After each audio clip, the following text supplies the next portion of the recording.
Screen പ്ലേയിലുള്ള പ്രശ്നങ്ങൾ, even ഞാൻ അഭിനയിച്ച ചില പോർഷൻസ് ഞാൻ ഡബ്ബ് പോലും ചെയ്യത്തില്ലെന്ന് പറഞ്ഞ് ഞാൻ മാറി നിന്നിട്ടുണ്ട്. കാരണം അത് പാടില്ല എന്ന് ഞാൻ പറഞ്ഞു, അത് ഉപയോഗിക്കാൻ പാടില്ല.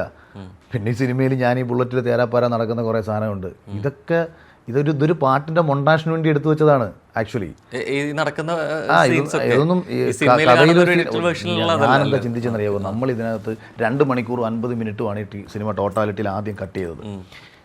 അതിൽ ഞാനൊരു 25 മിനിറ്റ്സ് എങ്ങാണ്ട് മാക്സിമം ഉള്ളതെന്നാണ് എനിക്ക് തോന്നുന്നത്. അത്രയും തന്നെ ഉണ്ടോ എന്ന് എനിക്കറിയത്തില്ല.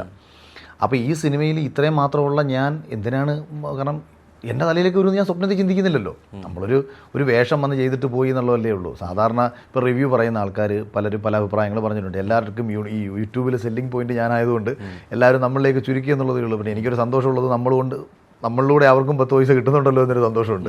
അല്ലെങ്കിൽ ചിലപ്പോൾ ഈ സിനിമ യൂട്യൂബേഴ്സ് കാണത്ത പോലുമില്ല.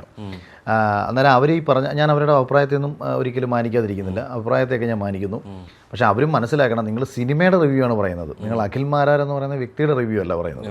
അപ്പോൾ അതിൽ നിങ്ങൾക്ക് ആസ് ആൻ ആക്ടർ ഞാൻ എന്ത് ചെയ്തില്ല, മോശമായെങ്കിൽ മോശമായെന്ന് പറയാം. പക്ഷേ അങ്ങനെ ആരും അതല്ല അവർ പറയുന്നത്. ഇത് ഞാൻ എഴുതി, ഞാൻ സംവിധാനം ചെയ്ത്, ഞാൻ പ്രൊഡ്യൂസ് ചെയ്ത്, ഞാൻ നായകനെ അഭിനയിച്ചൊരു സിനിമ പോലെ കംപ്ലീറ്റ്ലിയും നമ്മളിലേക്ക് ഫോക്കസ്ഡ് ആണ്.